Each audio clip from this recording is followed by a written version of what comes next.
Napa sih harus dua kali sudah dikatakan Tuhan, dikatakan lagi Allahmu? Nah, ini mau mengingatkan. Begitu banyak Tuhan-Tuhan ilah-ilah yang akan dianggap sebagai Tuhan. Namun yang ditekankan Musa di sini, berpegang pada perintah Tuhan yang adalah Allahmu. Yang mana sebelumnya memperkenalkan diri dalam Shema Israel bahwa dialah Allah. Ini aku adalah aku. Shalom sahabat Kristen dimanapun berada. Kita sungguh bersyukur hari ini memasuki hari weekend di hari Jumat. Dan pastinya teman-teman saudara-saudari saat ini juga merindukan firman Tuhan. Firman apa yang menyapa kita di hari ini? Di hari ini kita diingatkan untuk belajar dari satu ayat firman Tuhan dari kitab Perjanjian Lama, yaitu kitab Ulangan. Ulangan pasal 8 ayat 6. Saya akan bacakan untuk kita semua demikian firman Tuhan. Ulangan pasal 8 ayat 6. Oleh sebab itu, haruslah engkau berpegang pada perintah Tuhan Allahmu, dengan hidup menurut jalan yang ditunjukkannya, dan dengan takut akan Dia. Saya ulang kembali. Oleh sebab itu, haruslah engkau berpegang pada perintah Tuhan Allahmu, dengan hidup menurut jalan yang ditunjukkannya, dan dengan takut akan Dia. Demikian firman Tuhan. Bapak, Ibu, Saudara-saudari, dalam kehidupan ini kita memiliki 3 masa kehidupan. Masa lalu, masa sekarang, dan masa yang akan datang. Masa lalu, masa sekarang, dan masa yang akan datang. Ada orang yang hidupnya selalu mengingat masa lalu, sehingga hidupnya sekarang tidak produktif, bahkan itu berefek kepada kehidupan yang akan datang. Ada juga orang hanya memikirkan masa sekarang tanpa memikirkan masa depan. Bahkan ada orang yang sangat takut akan masa depannya, sehingga kehilangan masa sekarang. Tapi di balik itu semua, Bapak, Ibu, Saudara-saudari, terjadi kelemahan jika kita hanya fokus dan habis di satu masa dalam hidup kita. Firman Tuhan saat ini juga berbicara pentingnya untuk mengingat masa lalu. Nah, kenapa penting untuk mengingat masa lalu? Saudara-saudari yang dikasihi Tuhan, kitab Ulangan adalah kitab terakhir yang ditulis oleh Musa di masa akhir hidupnya, di mana Musa menulis kembali, mengingatkan kembali atas seluruh peristiwa dan perjanjian Allah kepada orang Israel. Ditekankan kembali, diulang kembali. Perjanjian antara Allah dan umatnya di Gunung Sinai. Dan pada pasal 8 ini, Musa ingin mengingatkan kepada orang Israel bagaimana dulu Allah sudah membawa mereka keluar dari Mesir, menolong mereka, memberikan mereka makan dan minum tanpa harus bekerja, yaitu memberikan mana, di mana nenek moyangnya pun belum pernah merasakan ini. Bahkan juga pakaian yang dipakai tidak jadi buruk, padahal sudah dipakai berpuluh tahun. Dan juga kakinya tidak menjadi bengkak. Dan bagaimana Musa mengingatkan pimpinan, pemeliharaan, penjagaan Tuhan kepada mereka. Musa mengatakan, lihat ini, Allah sudah begitu baik dalam hidupmu. Oleh karena itu, sebelum engkau memasuki tanah perjanjian, maka ada perintah yang dikatakan di sini. Ada 2 hal. Yang pertama adalah haruslah engkau berpegang pada perintah Tuhan Allahmu. Saudara-saudari, mereka diingatkan untuk berpegang pada perintah Allah, Tuhanmu, Tuhannya, Tuhan kita. Kenapa?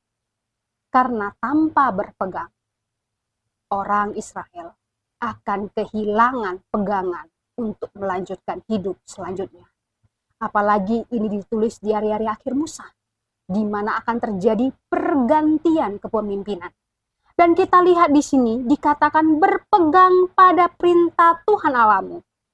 Kita garis bawahi Tuhan Allahmu. Napa sih harus 2 kali sudah dikatakan Tuhan, dikatakan lagi Allahmu? Nah, ini mau mengingatkan. Begitu banyak Tuhan-Tuhan ilah-ilah yang akan dianggap sebagai Tuhan. Namun yang ditekankan Musa di sini, berpegang pada perintah Tuhan yang adalah Allahmu. Yang mana sebelumnya memperkenalkan diri dalam Shema Israel bahwa dialah Allah.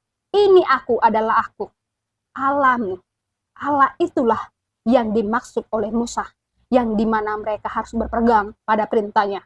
Bukan Allah-Allah Kanaan. Bukan ilah-ilah Kanaan. Yang nanti dimana mereka masuk ke daerah itu, pasti akan menemukan banyak-banyak ilah yang dianggap Tuhan, yang dianggap Allah. Tapi di sini, Musa menekankan berpegang pada perintah Allah yang sudah memperkenalkan diri kepadamu ketika kita menerima Shema tersebut, yaitu Allah YHWH. Jadi ini jelas.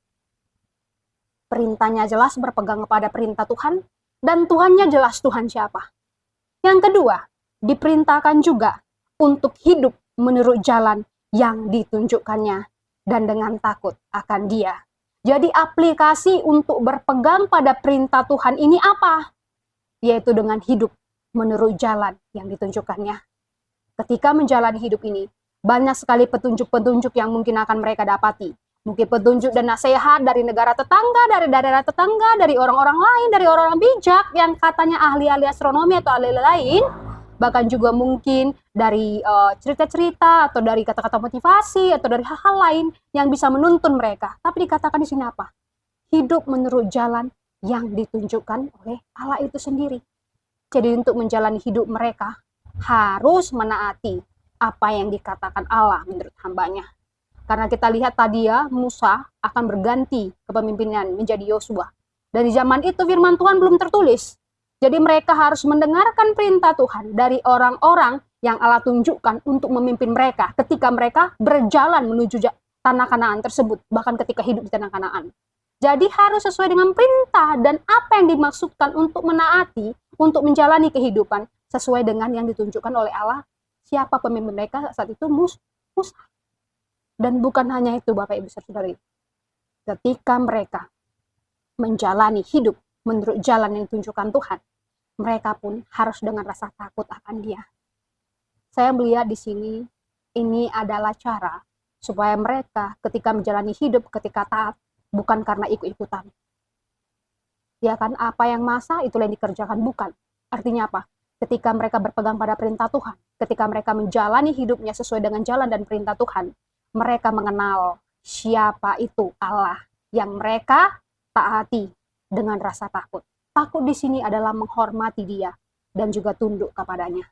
Jadi ini bukan sekedar ikut-ikutan mematuhi perintah Tuhan, ikut jalannya Tuhan, dibilang ke A, dibilang ke B, dibilang ke C, dibilang berhenti, dibilang jalan-jalan, bukan. Tetapi supaya ketika mereka menjalani perintah tersebut, mereka penuh dengan rasa hormat dan rasa takut kepada Tuhan. Artinya, Tuhan ingin mereka melakukannya berasal dari hati. Rasa takut berasal dari hati dan pikiran. Oleh karena itu ketika menjalani itu dia harus mengenal siapa Tuhan. Sehingga punya rasa takut, punya rasa gentar, punya rasa taat. Nah, lantas Bapak Ibu Saudara-saudari, ketika perjalanan orang Israel tersebut selama 40 tahun Allah telah menuntun mereka. Tuhan Allah menginginkan mereka berpegang pada perintahnya dengan menjalani hidupnya sesuai dengan jalan yang Tuhan tunjukkan. Dan dengan rasa takut akan Dia. Bagaimana dengan kehidupan kita? Ini memang konteksnya untuk orang Israel. Namun di saat ini juga Tuhan ingin ketika kita menjalani hidup kita yang kita tidak tahu sampai kapan berakhir, mungkin 60, 70, 80 tahun, mungkin 100 tahun jika umur panjang. Atau kata pemazmur, jika kami kuat 80 tahun. Siapa yang menjadi peganganmu? Perintah siapa yang menjadi peganganmu? Kalau anak-anak muda sekarang sering sekali berpegang pada horoskop, sio, dan segala macam. Tapi Tuhan katakan, berpeganglah kepada firman Tuhan. Firman Tuhanlah kekuatan kita. Firman Tuhan sudah cukup untuk menuntun langkah kita. Ada 66 kitab yang bisa kita pelajari untuk melihat perintah Tuhan dan prinsip-prinsip apa yang Tuhan ingin kita lakukan dalam hidup kita ketika kita menjalani hidup ini.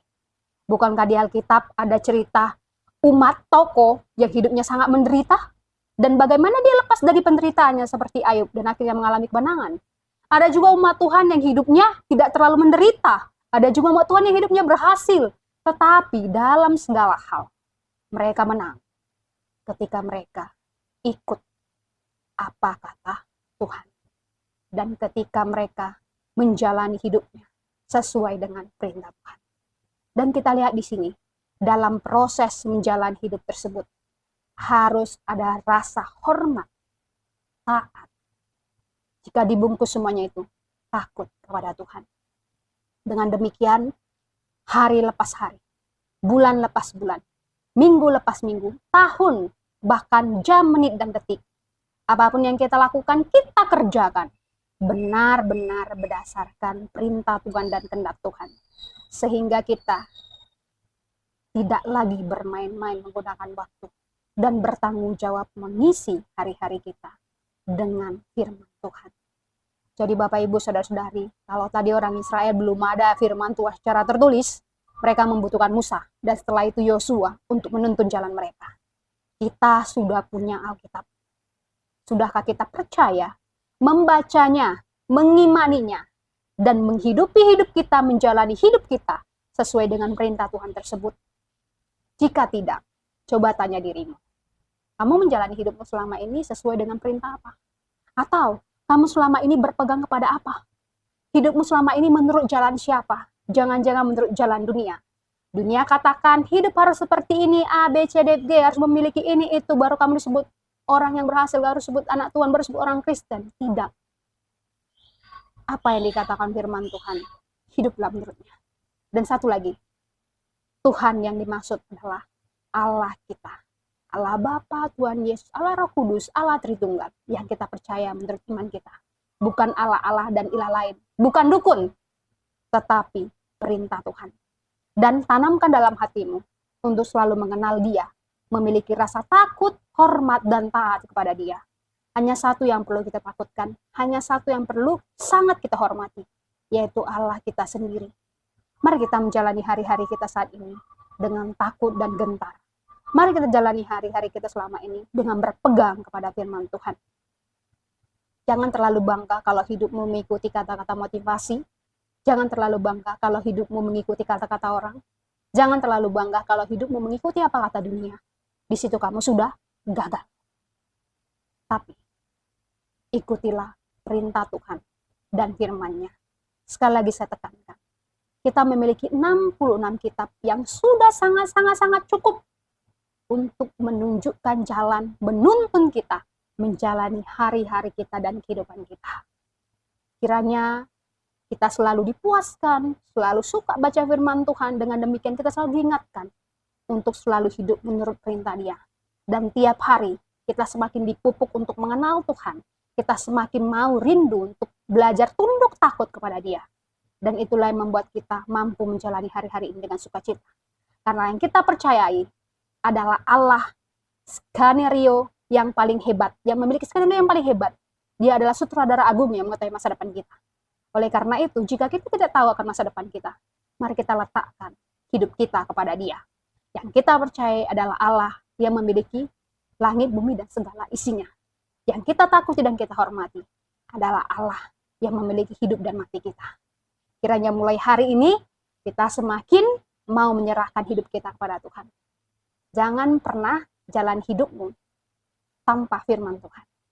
Jangan pernah melakukan apapun sebelum kamu melihat apakah firman Tuhan memang setuju akan hal ini. Jangan pernah dalam satu hari, satu detik pun tidak memiliki rasa takut akan Tuhan. Tuhan Allah beserta kita. Kiranya firman Tuhan di hari ini menguatkan kita, dan hari ini kita mau terus berpegang kepada firman Tuhan. Terpujilah Allah, kiranya kita bersukacita, dan hari ini menjadi hari yang terbaik bagi kita. Shalom, kiranya firman Tuhan menjadi berkat. Shalom sahabat Kristen.